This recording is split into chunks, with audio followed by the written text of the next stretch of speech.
Welcome to the Old Time Radio Westerns. I'm your host, Andrew Rhynes, and I'm excited to bring you another episode absolutely free. This is one of over 80 episodes released monthly for your enjoyment. Now, let's get into this episode.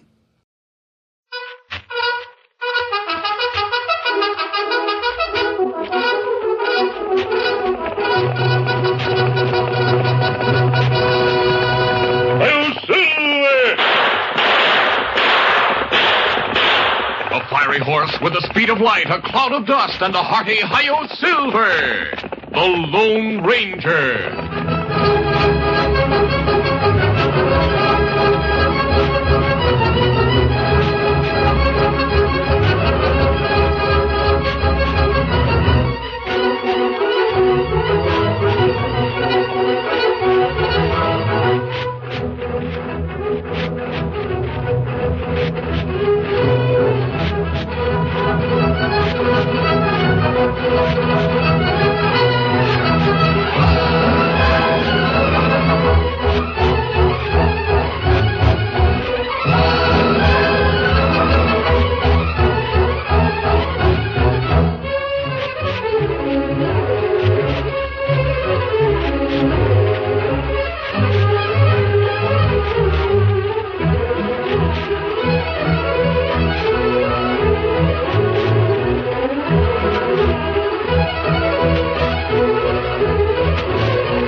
Indian companion Tonto, the daring and resourceful masked rider of the plains, led the fight for law and order in the early western United States. Nowhere in the pages of history can one find a greater champion of justice. Return with us now to those thrilling days of yesteryear. From out of the past come the thundering hoofbeats of the great horse Silver. The Lone Ranger rides again. Oh, Silver! Let's go, big fellow! Hail, Silver! Ahoy!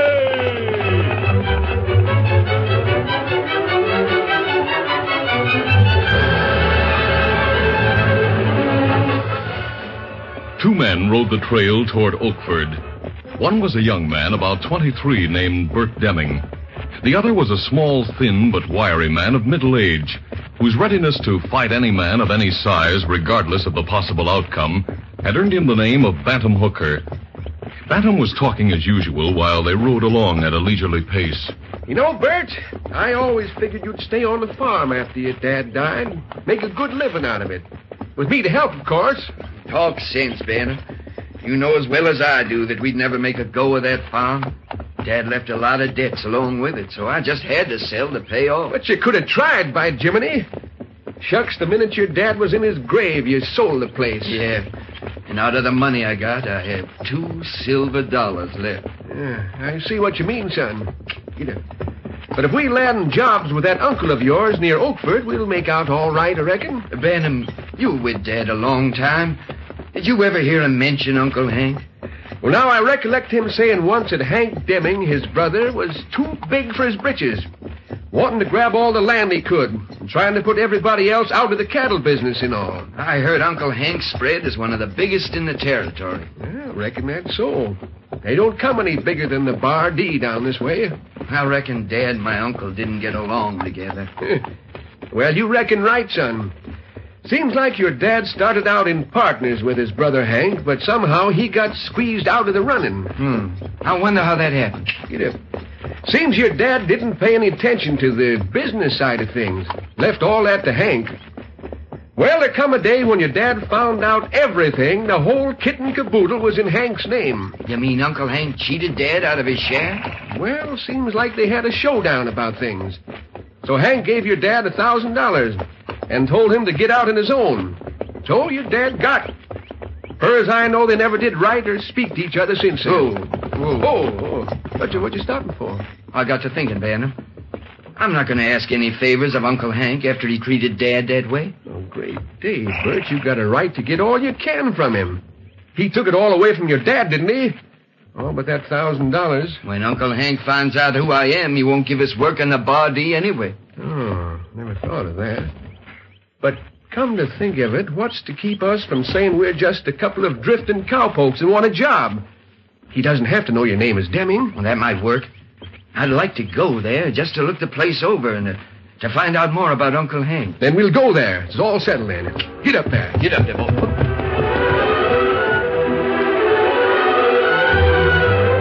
That evening, Hank Deming sat with his wife Emma and his foreman Alex at the supper table. Hank, a gruff, hard type of man, was speaking. Right, Hunter Alex.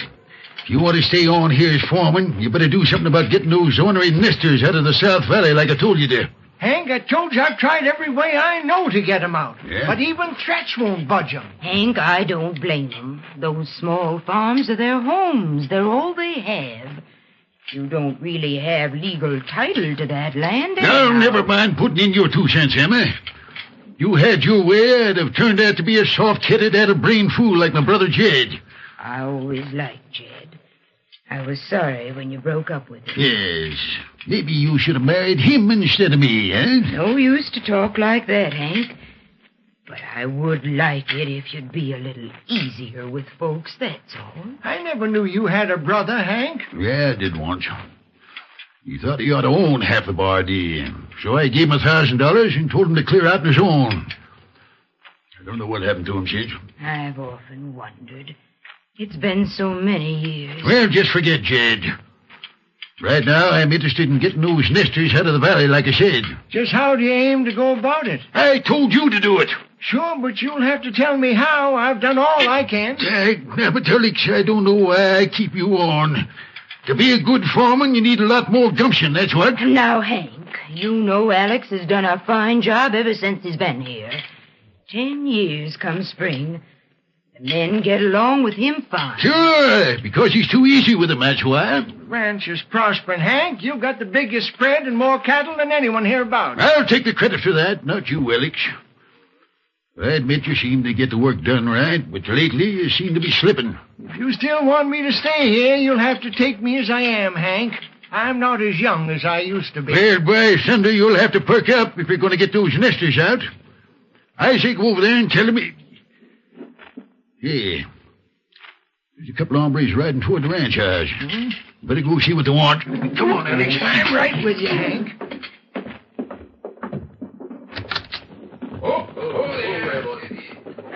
Hey, good evening, strangers.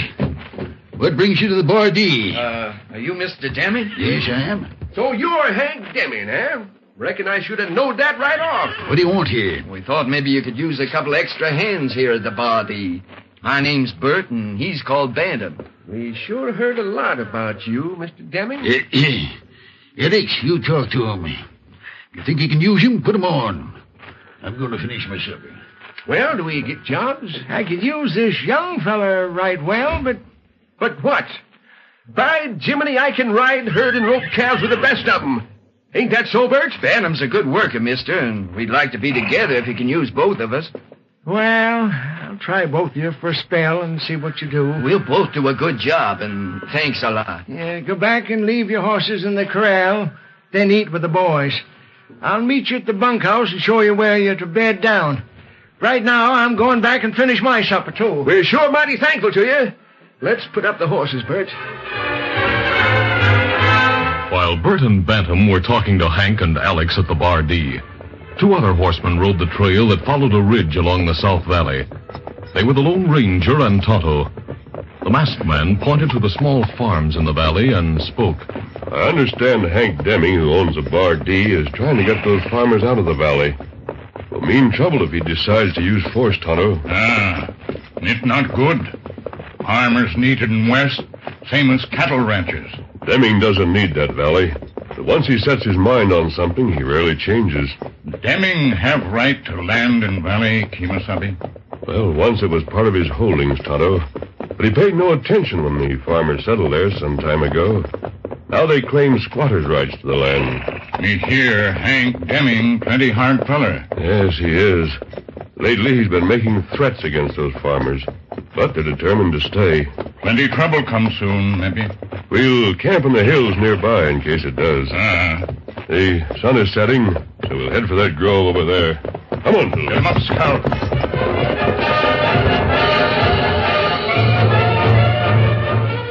That night, the rancher Hank Deming entered the bunkhouse at the Bar D, where the foreman and the men were lounging.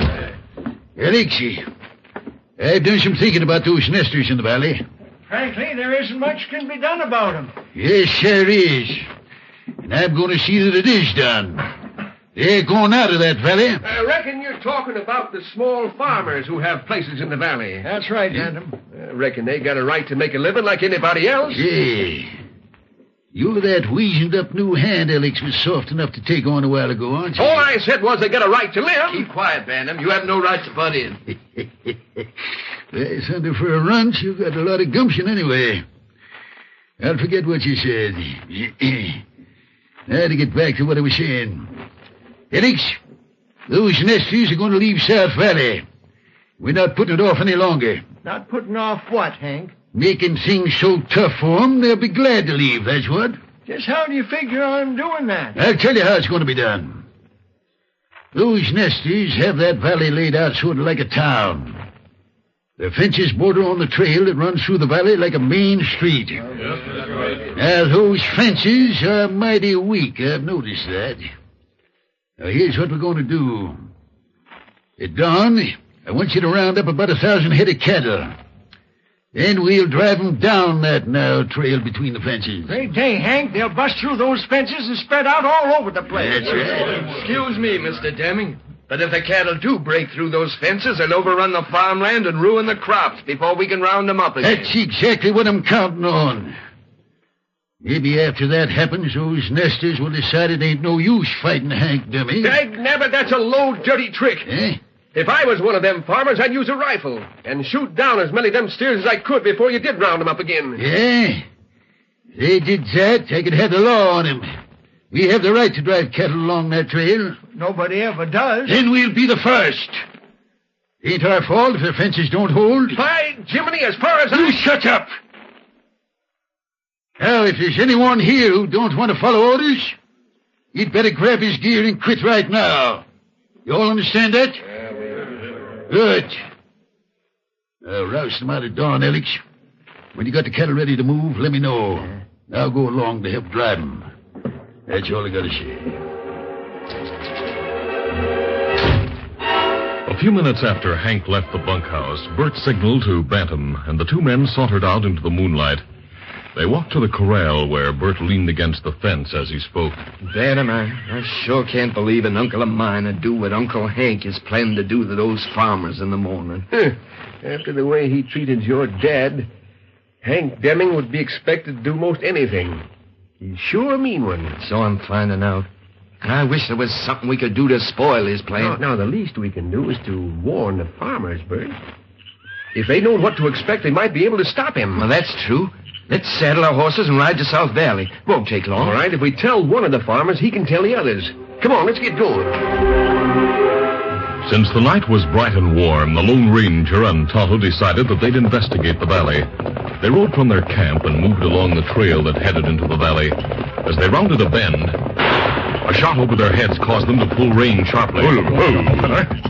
Shot come from behind Big Boulder. Yes, I know. Reach, both of you, and keep reaching. All right, do as he says, Tonto. All right, now show yourselves.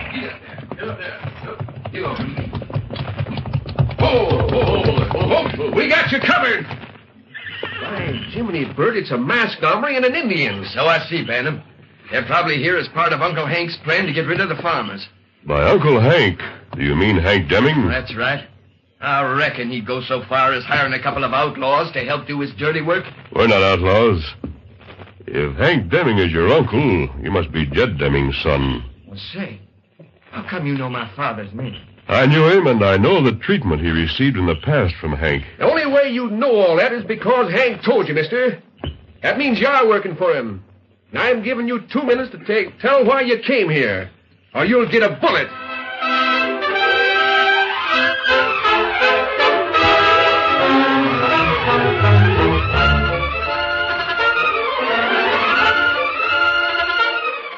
The curtain falls on the first act of our Lone Ranger adventure. Before the next exciting scenes, please permit us to pause for just a few moments.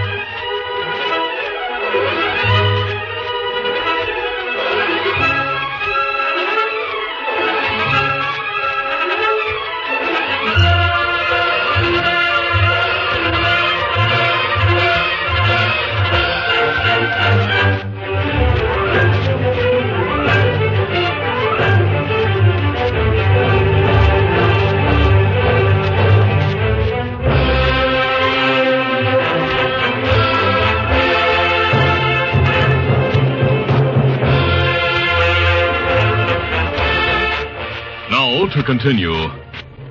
While riding to investigate the valley in which the small farmers lived, the Lone Ranger and Tonto were stopped on the trail by Bert Deming and Bantam Hooker, who faced the masked man and Indian with drawn guns.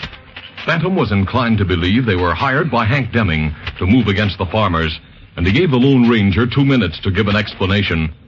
The masked man smiled, then spoke. I never met you before, Bantam, but Bert's father told me about you. I know you mean well. He knows your name, Bandit. No matter. Even if he got mad, he couldn't do anything about it. Him not know Lone Ranger very well. What? Great day, did you say the Lone Ranger? That's right. By Jiminy Bert, your dad told us about him. The mask, the white stallion and all? Yeah. Doggone, mister, you just keep smiling. I'll put up my gun pronto. Well, why didn't somebody tell me sooner? I'll holster my gun, too. Well, Dad told us how fast you are in the draw, mister. Well, thanks. Tonto and I are used to getting out of tight situations. That's right. Gosh, it's sure great to meet you. In fact, I can't think of anyone I'd rather meet right now. Bert, from a few of your remarks, it seems your uncle is planning to move against the farmers in this valley. Yep, that's just what he's doing. Bert and I figured on warning him. Are you living with your uncle? Well, Dad died a few weeks ago. I decided to look up Uncle Hank after I sold our place. Bantam and I arrived this afternoon and got jobs at the Bardee. Nobody there knows I'm Bert Deming. I see. And you don't approve of your uncle's attitude toward the farmers? No. I figure they have a right to make a living. I'm glad you feel that way about it. What is your uncle planning to do? Briefly, Bert told the Lone Ranger what Hank Deming planned the following morning. The masked man and Tonto listened intently. When Bert had finished, the Lone Ranger thought a moment, then spoke. Something will have to be done to stop Deming from carrying through such a plan, Bert. Well, that's what we think. We decided to warn the farmers, hoping they could do something. All right. You and Bantam go to each of the farmers. The trail between the fences through the valley is only about 50 feet wide. That's right. Maybe he's just talking, won't do anything. But just in case he does start the cattle drive, I've thought of a plan you may suggest to the farmers. It'll prevent the herd from entering the valley for the time being and give us a chance to discuss the situation with Hank Deming. Now listen carefully.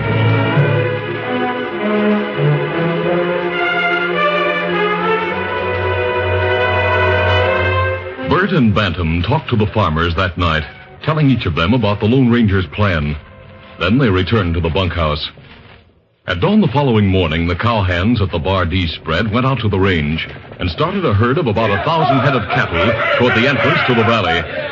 Bert and Bantam rode with Alex and a few men in the lead, while Hank Deming and some of the others rode behind the cattle. When they approached the entrance to the valley trail, the herd stopped, and Alex, accompanied by Bert and Bantam, rode back to talk to Hank. Hank, we can't go on. Wait a minute. The Nesters put a string of big farm wagons across the entrance to the valley trail. Eh? Wagons blocked the way. That's right. The farmers are there waiting near the wagon. Looks like they found out what was going on somehow. Well, boys, honey, we'll see about this. Come on. Get up there.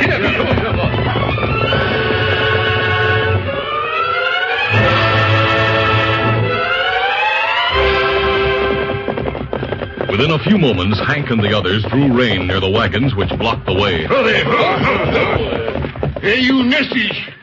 Move those wagons out of there pronto, or we'll move them for you. Don't try it, Deming.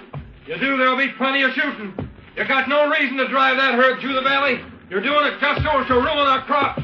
You know those weak fences on either side of the trail won't hold. I don't have to tell you my reason for taking cattle through there. That's an open trail. And by thunder, we're going through. We've got to do something soon, Hank. Cattle are beginning to mill around and get restless. Get the men, pull those wagons out of there, Alex. The first cowpoke who lays a hand on those wagons gets a bullet.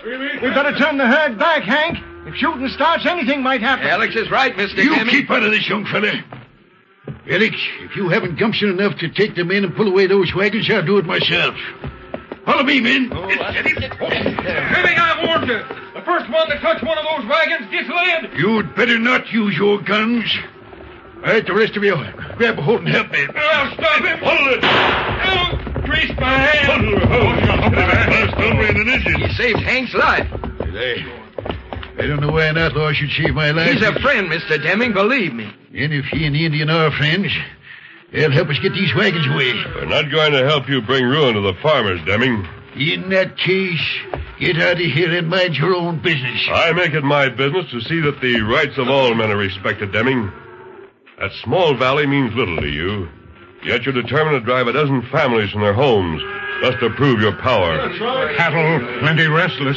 Not good. Ellis, take Bert, Madam, and a few of the others and ride behind the herd. Try to keep 'em milling till we're ready to drive 'em through. All right, Hank. Come on. Let's go, fellas. Get up. Now, the rest of you, grab your guns. Some of you help me move the wagons while the others cover those ornery nesters. And throw lead if necessary. Now, we'll move those wagons. Don't let them move the wagons. We farmers have our rights. So we mean business.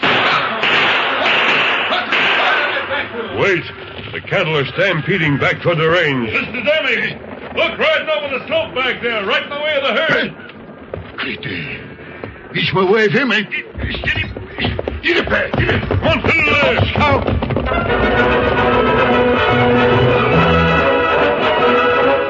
Hank, with the Lone Ranger and Tonto, raced alongside the big herd, hoping to outdistance the frenzied cattle and try to help Hank's wife.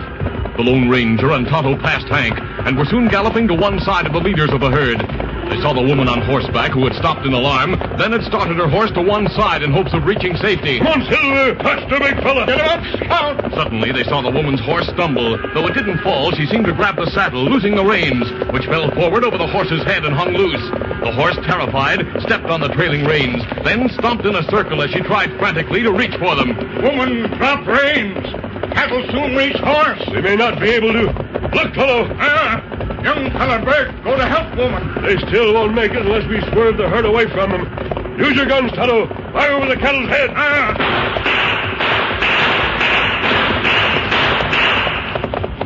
They're swerving.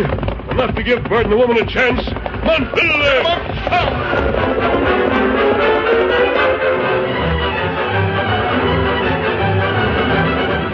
The masked man and Indian saw Bert reach Mrs. Deming, grab the reins of her horse, and start leading him off to the side. The stampeding herd had swerved just enough so that the young man and the woman escaped with only a few feet to spare. Bert and Mrs. Deming pulled to a stop as the cattle thundered past. Oh,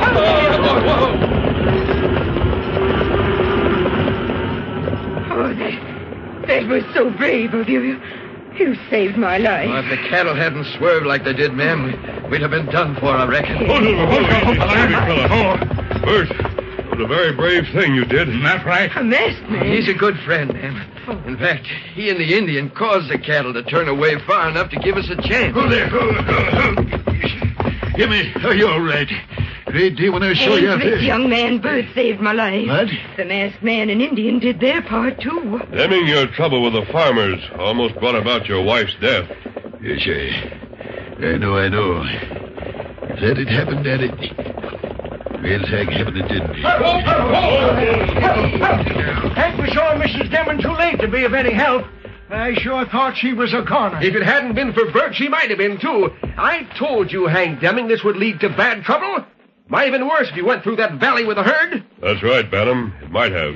Well, those nesters had no right to stand up and give me like they did. Still stubborn as a mule. Even after the masked man saved your life and Bert saved your wife. Well, listen, you sawed-off runt, no hand of mine is You gonna got talk to- that wrong, mister. I quit, and I bet Bert does, too. Easy to see his dad must have inherited all the good traits of the Deming family, and you got all the bad ones. Bantam, don't talk so much. Hey, wait a minute. Just what did you mean by that remark, Bantam? What's Bert got to do with the Demings? Bert is Jed Deming's son, Hank. What? He's your nephew. How wonderful. Oh, Hank, to think we never even knew. Is that right, son? That my brother Jed is your dad? Was is the word, Uncle Hank. Dad died a few weeks ago. Eh? Jed. Oh, Hank, just think our own nephew's a hero. Remember, he saved my life. Well, I'll be doggone. I'd never have taken Bert to be a Deming. Eh? Alex, what do you mean by that? Why shouldn't You know as well as I do, Hank, what Alex means. Sure. So that's what everybody thinks of me, eh? That I'm mean and stubborn. Hank, you really aren't so bad. Well, I'll tell you what. Maybe I'm getting soft with the years. Maybe the happenings here today have made me see things more clearly. At any rate, I feel different right now about those nesters. Maybe what the masked man said after he saved my life about them having rights helped change me. You still want to get him out of the valley? I'll leave it up to my nephew. After all, he'll own part of the ranch someday. What about it, Bert? Give 'em deeds to their land. Let 'em stay, Uncle Hank. That's what I'd like. All right, that's what we'll do, Bert. You won't regret your decision, Hank. You'll find it worthwhile to live in peace with your neighbors. Friendliness and cooperation help to build and strengthen the Far West. Yes, that's right. Oh, Hank, the masked man is so right. Otto and I'll be on our way now. Adios and good luck. Adios. Let's go.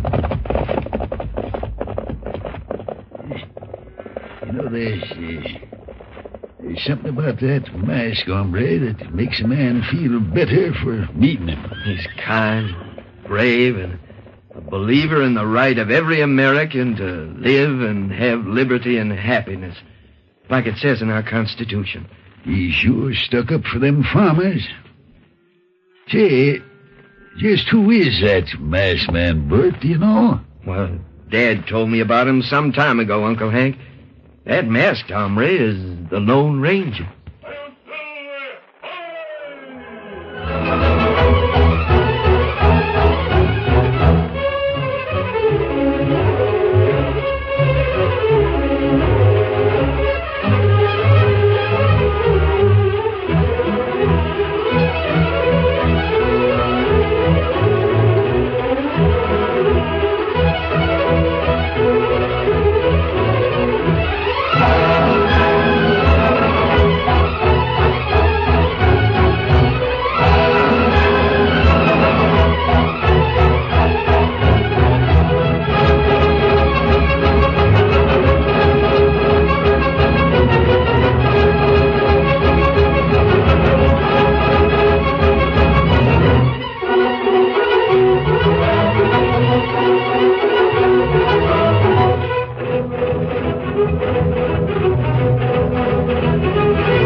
is a feature of the Lone Ranger Incorporated, created by George W. Trendle, produced by Trendle Campbell Enterprises, directed by Charles D. Livingston, and edited by Fran Stryker. The part of the Lone Ranger is played by Brace Beamer.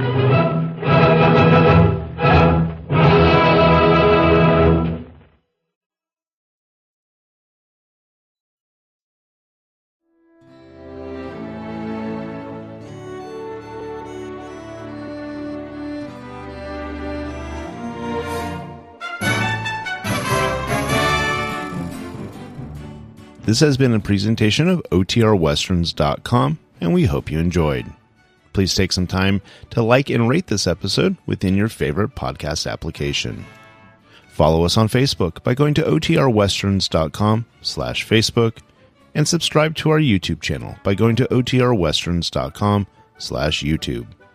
Become one of our ranch hands and unlock some exclusive content.